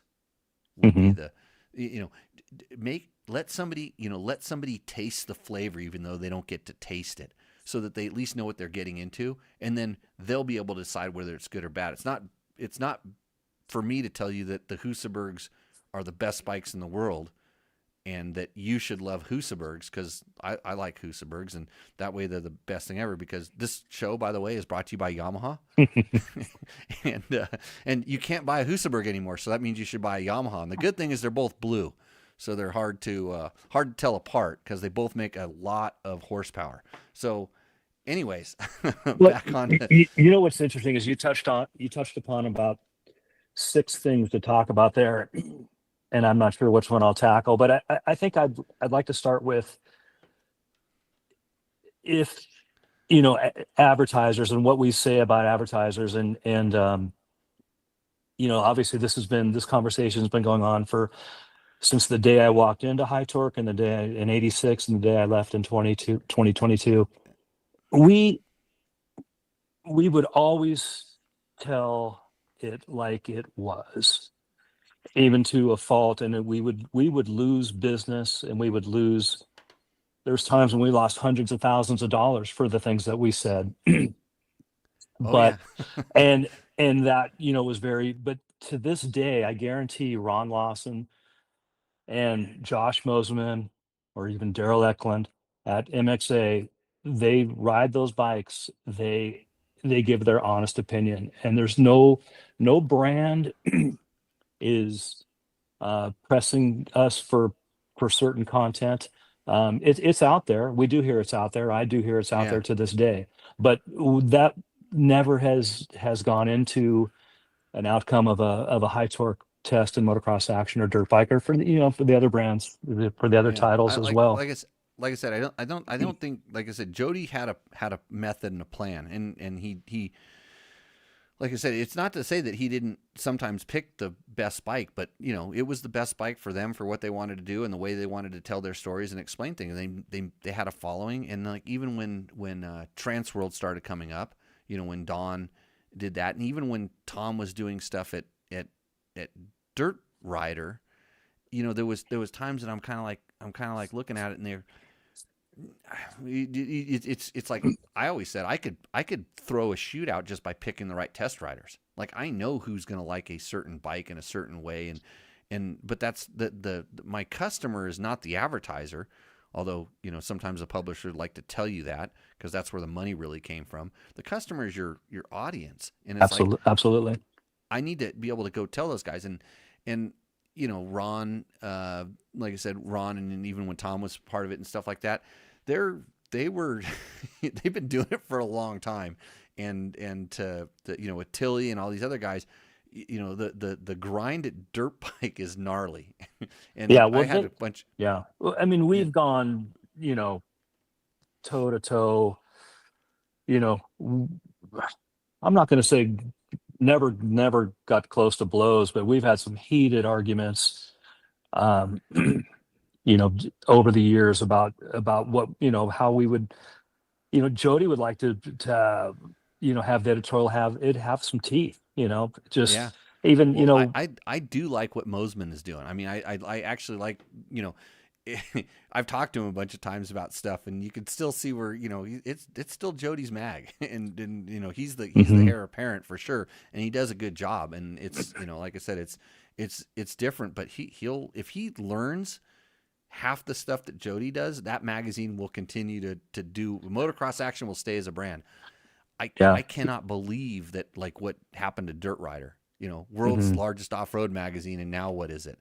An insurance company, or they're selling you leads Yeah. for automobile insurance? I don't Yeah, I know. don't know. I don't know, but so maybe, and we could go on that topic forever, but Yeah. one of the second things you talked about was, okay, if you don't advertise with us, I would always fight to still have let's say it's a gear brand. Okay, let's say you've got O'Neill and Fox, and I'm just going back to weird years, Yeah, Shift or Yoko. Come on, Yoko. Thor, Oh, Yoko, you lost whatever. your. We lost your. There, you're back. Yeah, no, Yeah, so I got Yoko. 20% left. So I'm joking with Yoko, because they made me wear it once, and I sweated, and the coloring on the collars, and it stained my skin. that's real goat skin. Yeah. That's how it worked. The pink, they had a hard time finding those pink goats back in those days. Okay, so go back. So But go back to the gear companies. so my if I were king at high torque, which I never was, man, I wish I was. If you have 5 gear companies, and let's just say 4 are actively with you every month, double spreads, maybe 2 spreads, a bunch, and the editors would say, hey, go get XYZ in the magazine, and then they'll get coverage. And Yeah.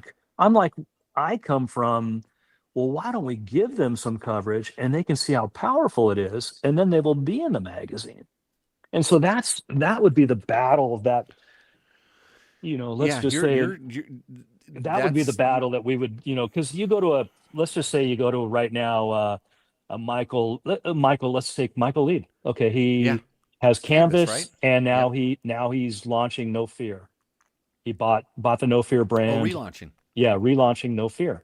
Okay, Michael, great kid, solid family, probably has good backing. I know that some things have changed over the years. Probably has some decent backing, but he probably can't afford to do. He probably can't afford to have an advertising commitment, like, you know, six Hey, wait, digit. Rob. What about if I come to you and maybe you could print my catalog for me and then insert it in the magazine? We'd love And- that. We'd love that.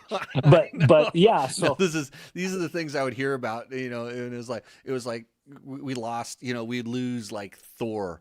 And like, well, what happened? Well, like, because we're gonna do something. And they're like, kind of ad guys come over. They're like, yeah, you kind of hold off on the Thor gear. And I'm like, well, why? And they're like, well, they just pull out. And I'm like, what happened? They're like, oh, High Torque's printing their catalogs. And I'm like, oh, great. love Good when job. that happened. Yeah, I That was all know. that was all Robert Rex. But what Yeah. what was interesting is I think you should always throw that guy a bone. Like, it's like if Michael could be, on the cover of the magazine, maybe not the cover, but because you do have to kind of earn that. But I think that Yep. if you are getting solid reviews, not reviews, but solid coverage, Yeah. and and an honest review or decent review of your product. And we would even say, like, you kind of treat somebody, hey, even Jody would say, hey, the first time a guy brings me something, we test it, we want to support him. We want him to, we want him to do well. But look, we're not gonna say great things about this thing if it stinks. And Right. but we try to support. I would say, Jody, can you at least give the editorial in a tone that I can at least pick up the phone and call the guy after it comes out? Because we've had some people, Jody, at one point in time, he had the like star ratings, and I was the guy that got the 5-star thing thrown out somehow. I didn't try to, but it got Because the star if the star if they didn't get a 5-star, they were pissed. the star rating got thrown out, and then it was whatever they've changed it nowadays. Um, what was I going to say? Just it was. You can see it just Yeah, gets my blood pumping. no, I understand because you're on the other side of it, and I had the same discussions but generally, if something was a pile of crap, like the product, somebody said, hey, you want to test this, and generally it came like this: hey, they're going to start running. Do you want to test this? And I'm like, well, I don't. We can test it, but that doesn't matter that they're running or not. If even like I said, give them a chance. If somebody brought me some stuff, there's a lot of companies that really got their. They had a good thing. They didn't have a lot of budget. We tested it. We put it like a DR tested, and man, they sold a bunch of them, and they're off and running. Now they've got a little bit of budget, and sure, they want to help us. They, you help me, I help you. They want to kind of run with you. So maybe they got a little thing in the back or something to keep it going.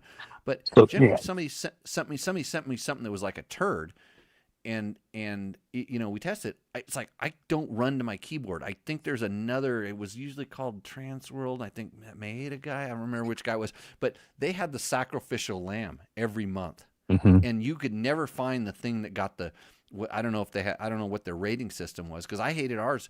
If you got an 85 in Dirt Rider, that was like the best product ever. Like to get up in the 90s was amazing, and so people are like pissed because 85 wasn't good enough. They needed to be 95, even though 85 was really good on our scale, and you just remember, you get heat from them for rating with saying all good things about their product, but maybe the cost of it was high. You get what you pay for, and then they'd say, oh, you dinged us 1 point on the cost, and it put us down to 89.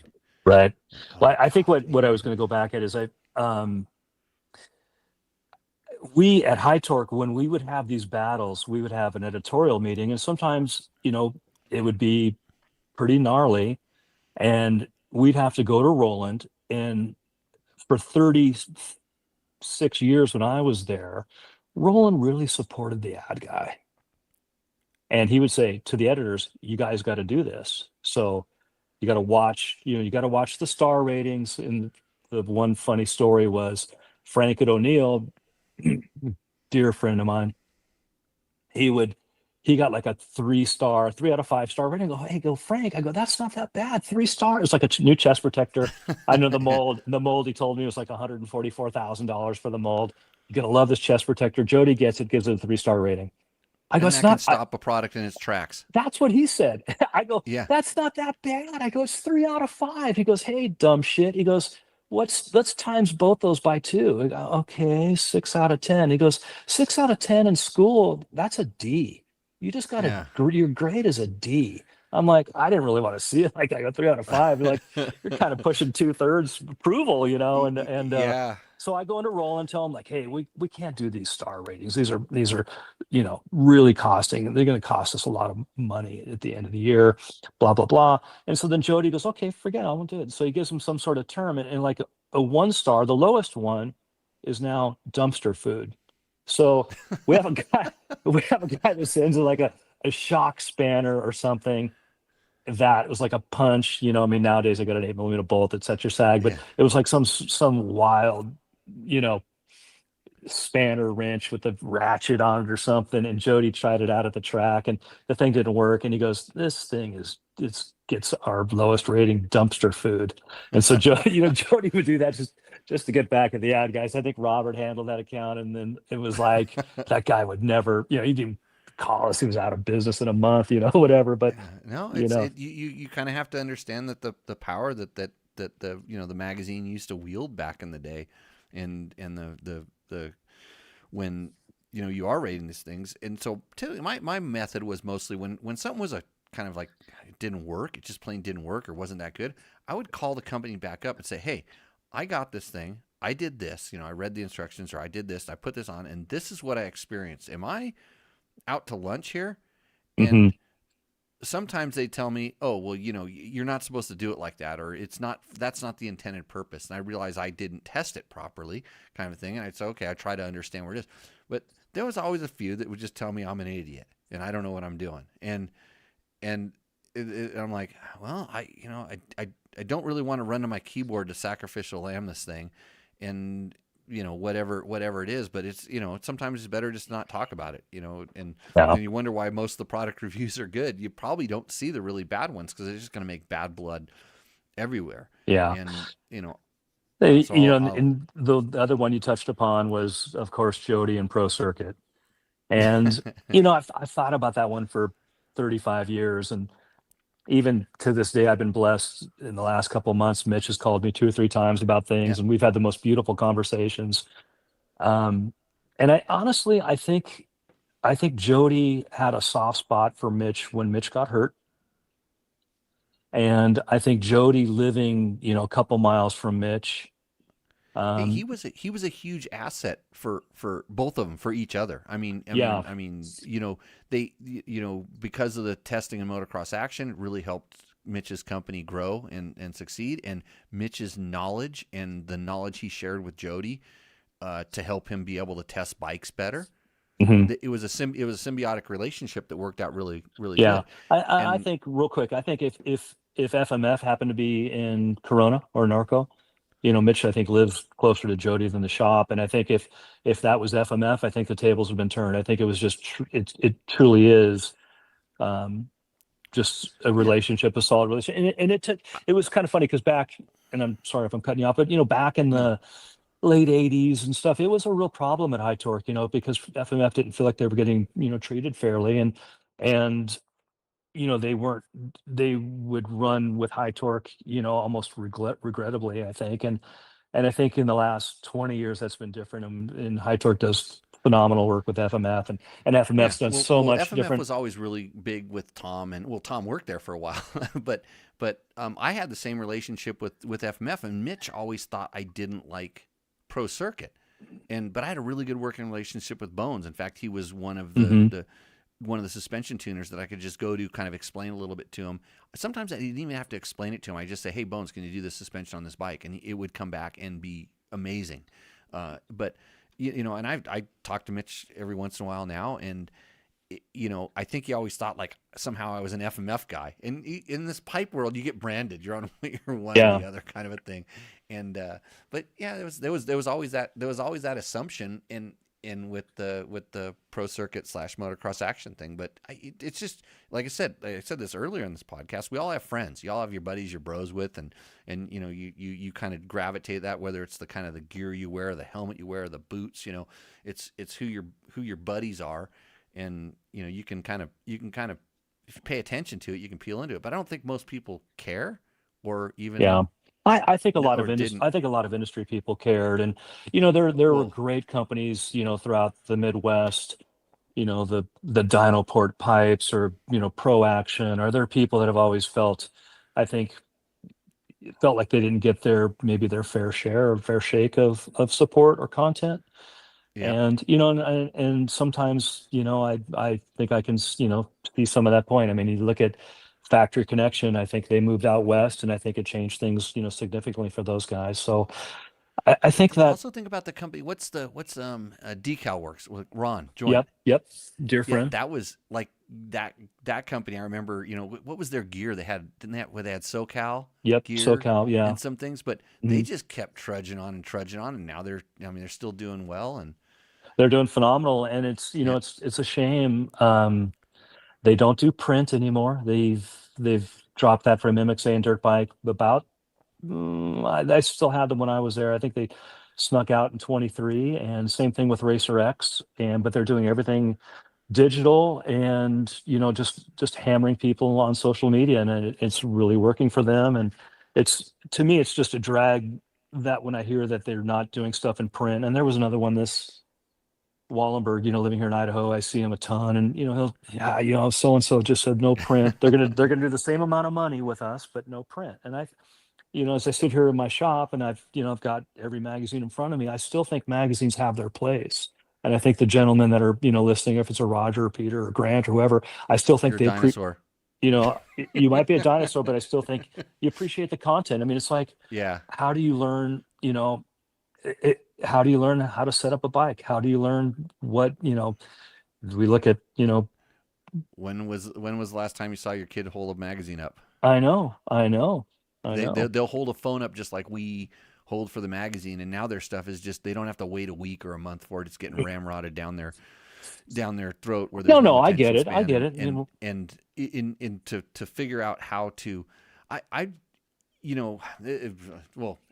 Rob, I should ask you. You want to come work for Moto Media here and like sell some ads for Dirt Bike Test on this I'd sell incredible hundreds. podcast I'd sell platform? hundreds of ads.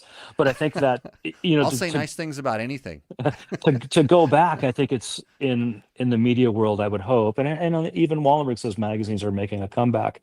But there's four legs to a chair, and I think magazines is still one of those legs that supports that chair. It doesn't mean it's if doesn't mean you have to do 70% or 50%, but I still think you should be in front of people, because I think once the magazine goes away, if it does go away, I think it really hurts. It hurts the product altogether. But Yeah. that's why I'm Yeah, here. it's It's real. I'm blown away that Dirt Bike and Motocross Action are the big magazines. Like Racer X is always kind of there, but they don't really test products, But the fact that like I'm like, how did the most, like, the ones that didn't really, and I think it was to their advantage, you guys didn't adapt to the internet very quick, the whole digital thing, and you probably know as well as anybody, how archaic some of the stuff you guys did, but then in the long run it worked. I agree with that. And I was there. Tom Hines, Roland's son, was a big proponent of that. 10, 12, 15 years ago. Look, we got to get our shit together. Um, Daryl Eklund, he's in charge of the advertising these days. That was a big, big move for Daryl. He's super focused on it, and is doing well with it. It just again, that's phenomenal. That's where you get the eyeballs. But to me, and we're getting Yeah. eyeballs in such different ways, right? But which I could use one more if somebody had one. But um, the digital, I mean, it is where it's at, and it is the future. It is now. It is where it's at. But I still think there should be a paper product. Yeah. And Yeah. that's I mean, I think that the paper is sort of that long form, and then now that's sort of your video creation. People they expect your test. Your test now is a video. I mean, I don't remember the last time I wrote a stinking motorcycle test. hmm hmm And I think that's I fine. could And actually that- have AI do it for me. No, no, and no, and I get that, but I think that's great. I mean, I think Josh does a wonderful job of that. Ron does a wonderful job at that. But I think there's still just a part of me that hey, I'll be the dinosaur. I'm the vintage guy here in the shop, right? So I mean, I So still appreciate that, But if it just like even setting up a bike. I mean, you talked about earlier. Hey, what did MXA say about the bike? And I don't know that I see in a video like, oh, they give you a bike test, but they don't go, all of a sudden, oh, you know what, you got to go one up on the counter. You got to get this so and so the Taco Moto ECU, and you got to have a tune for this, level or whatever. I don't think you see that. You Well, I just read enough MXAs to know I needed to go one bigger on the rear sprocket, and then I need to stiffen up the fork springs, and then the clutch yeah, is shit. I yeah, know enough to know that. yeah. So, but I grew up reading all those things, and like I said, I grew up watching, seeing. I wanted to be the guy on the cover of the magazine. I managed to get my ass there, and Well, let and me let figure out me how to let me figure ask out you how to. this. Let me ask you this: Yeah, scoop tire or no scoop tire for these Supercross guys? I, in all honesty, have not that I know of ridden a scoop tire yet, so I don't know how they perform. And knowing how factory tires, when they're race replicas or factory tires work, I can see where they could design a scoop tire that would work at Supercross. Hmm. But yeah, I don't know. That's out of my thing. I if you want to know, like, how to what's the best bike for rally navigation or whatever, uh, I can answer those kind of questions. I just, I know a lot of Husaberg tuning tips. And I got to, so everybody wants to know what I'm having tonight. I'm having the 3 R's tequila. So oh, this is, luxury. yeah, Tres Aros. This is not available in the United States. I brought it back up with me last time. So that was I was sipping on this evening. Couple other things. A Chirby's. A Chirby's hooked me up and helped me out because this is what my mud flap looks like after I get back from Baja. So you can see right through here is nice. Tire expands so much it Wow. rubs hard on the mud flap and goes away. So I got some Chirby's mud flaps, and we have a cool thing coming from Chirby's. Maybe a little giveaway we might be doing. And then I'm going to talk right now at the end of the show quickly. So last week on the show, Rob, I tore a KTM 500 motor all apart, all by myself in the shop while running this show live. And I pulled it apart. It was a 200 hours on a Wiseco piston that I wanted to test. I test things a lot. And I'd run stock pistons and so the Vertex ones and different pistons in the thing, so I wanted to test a Wiseco because they're really pushing some of their stuff. So they gave me a piston. I put 200 hours on the thing and then pulled it apart, and it looked beautiful after 200 hours. I was pretty stoked. And I pulled it apart, and everything looked great. But then I had my tequila glasses on, and I might have had a beer while I was doing it because that's what you do in the shop. When I got done, I looked closely, and I pulled the cylinder head off, and I showed you the cylinder head looked really good. I'm going to show you the spark plug that came out of here. And if you can see this, and if you're watching, you're looking at a spark plug, you're going to notice that I'm spinning it right now. You notice there's something missing off that spark plug? The Yeah. grounding electrode. Yeah. Gone. And there was one small looking like kind of scar. Not scar. It wasn't a scar. You could just see where something had gone up and down in the cylinder, but there was no other marks at all. And the top of the piston, which I have right here also, top of the piston has no peck marks or anything in it. So that thing probably fell off, bounced around once or twice, and went right out the exhaust valve. And so no damage from that. But I've never seen the grounding tip come off on a spark plug before on a 4-stroke. This is a problem on like really highly modified like small bore 2-stroke because of the vibrations. But it was gone. Amazing that bike was still running. I have no idea how long that had happened, but the bike was still starting pretty good and running pretty good. Although when it was really cold, it didn't start that good. I think that's a problem. So bike's back together. It starts way better than it used to. New spark plug, by the way. $35. Yeah. $35 for a spark plug these days. Hey, what oil do you run? The oil I have in the shop. By the way, you can sponsor me with oil. But so the last probably 6 oil changes, it's been Motul, just because a lot of Motul kind of came through the facility. And then I've run I run Dello. I don't run I run Dello because of some tests I saw. And so I've been running the Dello 1540 a lot, but I don't change it all that often. I mean, it went the whole Baja Peninsula without having the oil changed. 2,300 kilometers. I just added oil, and I added a total of 1 quart. So it was almost like it was getting refreshed every day because it goes through 2 tanks of gas. But anyway, so I'm holding up this piston, which looks beautiful. But then I wanted to look at the serial numbers and stuff on it, and so I pulled out. My eyes aren't that good. Probably they're a little bit better than yours, Rob. I don't wear those things that you're wearing, hardly Mm-hmm. never. Mm-hmm. But I put some on so I could look closely at the right here. It is right here. There's actually here, and you're not going to see it in the camera, but I'm pointing to the serial numbers, and it shows the part number and serial number and some stuff. I couldn't read it, even like, and I looked at the glasses, and there was a small amount of detonation on this side of the piston.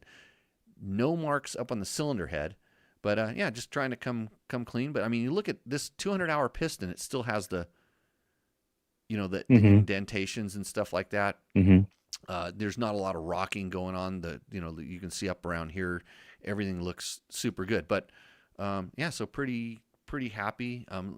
Never got too hot. The pin was when I took this motor all apart, the pin was not looking too good. There was a coating on that and some other things. But anyways, that's kind of the update in the KTM 500. I got it started again. I got my spark plug yesterday, so I put the spark plug in and got it started up. It started and idled, sound great. Put a new Recluse clutch plates in it, some clutch dampers, and I'm going to tear the front end off the bike, and it'll be probably riding by the end of the week. So What year is that? What year is that bike? That is a 2020 KTM 500 EXC. Mm-hmm. That it has over 600 hours on it. It's got a lot of. It's my rally training / Baja bike. Mm-hmm. Gets used a bit. So tractor oil. Pete says I should run Swepco. That was Bruce Ogilvy's favorite oil. Well, there's a gentleman down in Temecula who doesn't work for the group anymore, but he built factory motors, and and he told my boy to run Shell Rotella 5W30 and change it every 5 hours, and he goes, you get 300 hours out of a motor. 530 or 1530? 530. 530. Okay. Mm-hmm. Yep. Shell Yeah, Rotella, super affordable. Yeah, the Rotella diesel oil, and like I said, I run the 1540. It's the same as it's Delvac, the Rotella. It's just a good, consistent oil. In fact, the thing is that it works good with the clutch as well. Like I've run some oils that are really good for your motor, but they don't work good on the clutch. Mm-hmm. So.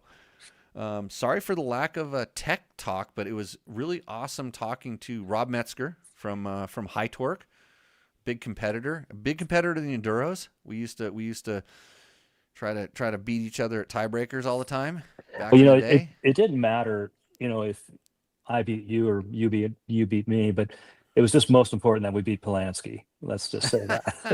Well, we never did actually. We never could beat Grant because even if the result sheet, like if our names are on top of him, I guarantee you that he would tell us exactly why his name should have been on top, and then something did something wrong. Well, I will say this. I mean, I do love the guy. It's called Polanskiing the results. Yeah, no, I did. I talked to DeCoster about that, but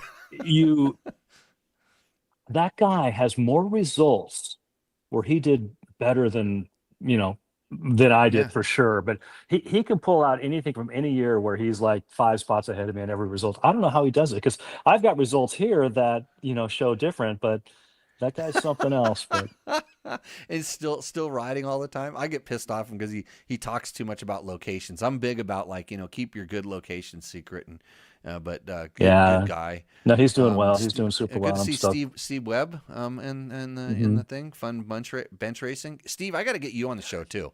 We can talk carbs. He's done so much for me over the decades. That guy's amazing. And just when we go back to him for all the Husky tuning, to Steve Webb and Dave McGacken. Dave's got a little thing called motohelp.com, has been great. But right. And it's kind of funny. I was thinking about that back today, like how when the Husky thing started, Steve Webb helped me get a Husky support rider, get a bike from Husqvarna in '82, the 250XE I was talking about. And I'm sure it was nothing to do with, I could ride okay, but I think Steve, was probably a shop bike that he got to me or whatever. But he played a big role in helping me, get up those steps, get better and better in the early '80s, and that was super cool. Yeah. Well, there were a couple comments in there that said that you would dive underneath your bike when you were crashing because you didn't want to scratch it. I really remember your Suzuki years. Like your Suzukis were always super sano and clean, and I was kind of this poor kid that was just scrapping everything together. So my stuff didn't look that good. and stuff. I just rode the shit because I had to ride my practice bike as my race bike. That's all I had. So here's one question I have for you, and I think we're probably trying to button her up here. What's one thing you would have done different looking back, racing wise or career wise? I would have gone to the doctor in Morocco and got the Imodium pill so I wouldn't have shit my life out of me in the first Dakar I did. Because I think that trajectory would have been a lot of different stuff would happen. That's the only, I think back, like, that was one of the dumbest things. I was scared of doctors, but it makes for good stories. I don't know. I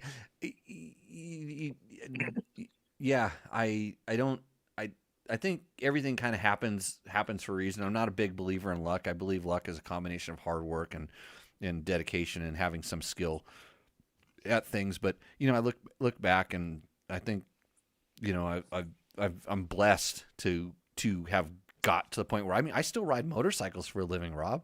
Yeah. This is if I didn't ride motorcycles, I wouldn't have half the stuff to talk to about all the people I know that still tell me cool things about bikes and how to make them better and stuff. I kind of want to turn the question back on you. Ooh, this will be a tough one and probably a tough one to say, but I probably regret staying at one job as long as I did. I probably would have liked, if I were to do it over again, I probably would have taken, 10, 12 years at a company and probably moved around a little bit. But I liked comfort. We had the most fun of, I think, any publishing group. Certainly we had a dynamite time.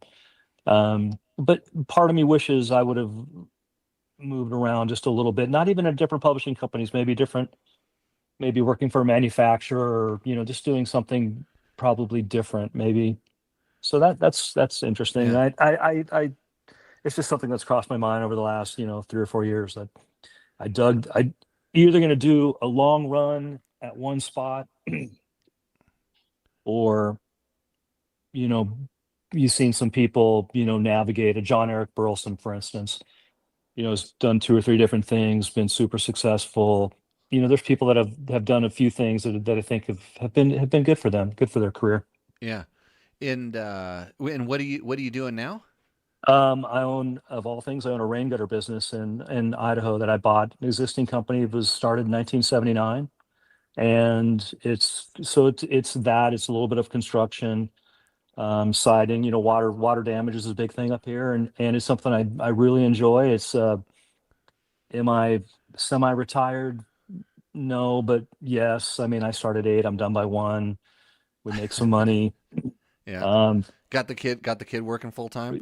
No, the one does with me a bunch, and the other one's helping out right now.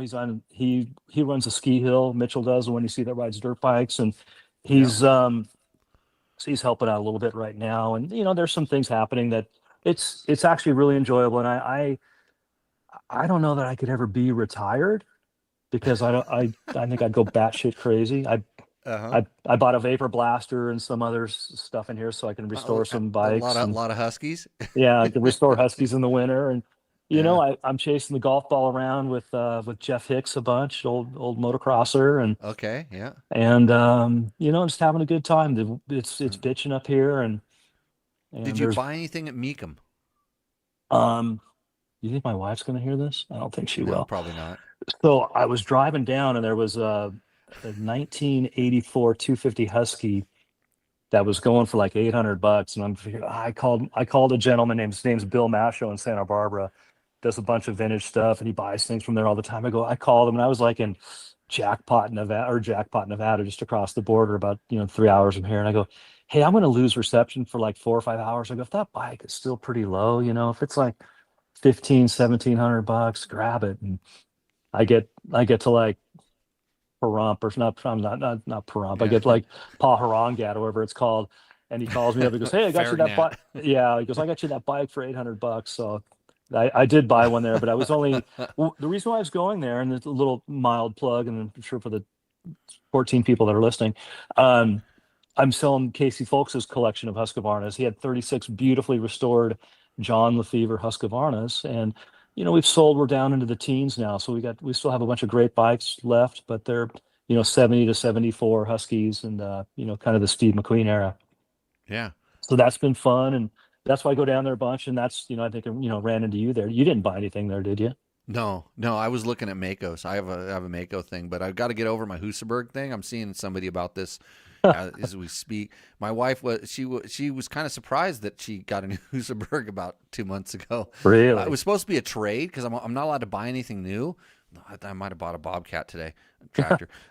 But we're in a down phasing part of the economy for me, I guess. But I think I have to get rid of one. But it was a trade deal, and Preston Campbell was going to pick the bike up when he was driving down from Idaho, and somehow the trade thing fell apart.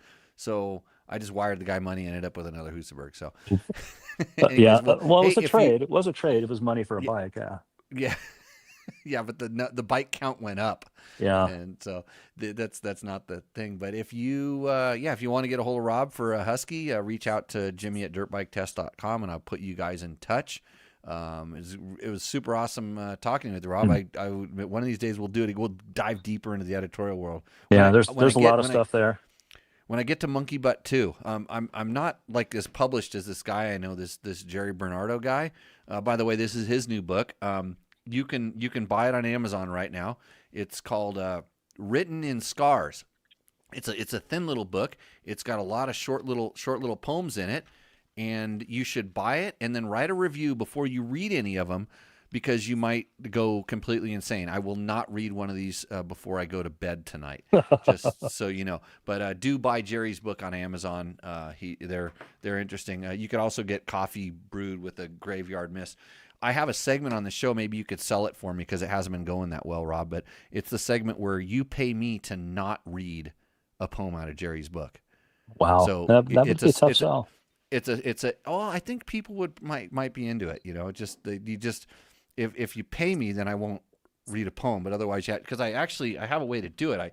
I open the book up and then I grab this microphone right here, and we're gonna Flickers of Misery. This is how we end the show sometimes. So if you're ready, you can. Somebody wants a blue Husky 175, by the way.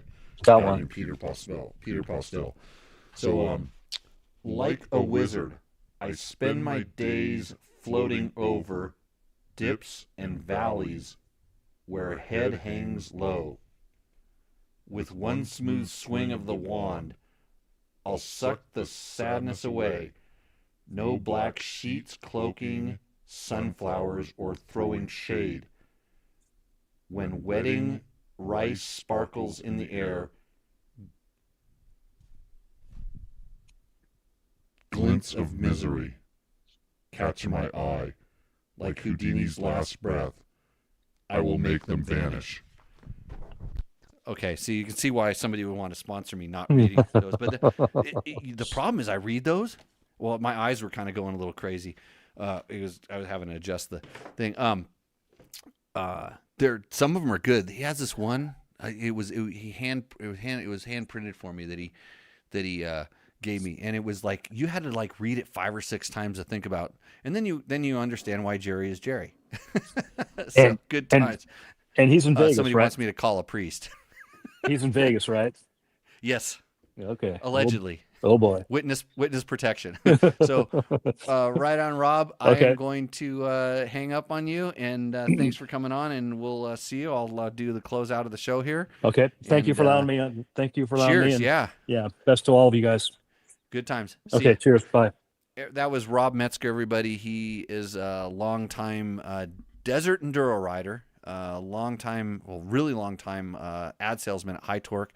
I used to have to go to battle with their ad department. I didn't. My ad department probably tried to, but they were formidable adversaries in the editorial world. They're the ones that survived.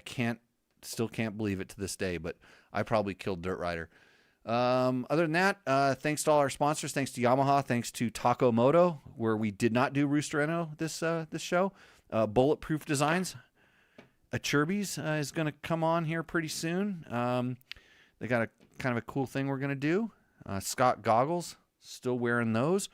And my climb gear, because it's getting hot outside, so I'm going to start wearing the XC Pro, the new XC Pro, if you're interested. Thanks, everybody, for joining in, all 33 million of you. We've received 100 messages tonight, so that gives us a star. We got actually a little trophy right now. I have no idea who's coming on the show next weekend, or if I'm going to do a show next week or weekend. This is kind of like, this is my Friday night, by the way, the way my weeks are organized. And you have 2 more days to sign up for Nora's Baja. And I'm going to tell you that I'm very proud of the course that I put together. I would recommend riding it one last time, because I don't think we're going to have motorcycle courses like this in the future, unless we get 40 entries, and I know that's not going to happen. So awesome, everybody. Great to see you. And now I got to figure out how to turn off the show. And I do apologize, because Jerry Bernardo has personally told me that I do not know how to read poetry. So with that, we will see you out on the trail. Cheers, everybody. Okay, the hard part, I've turned this show off.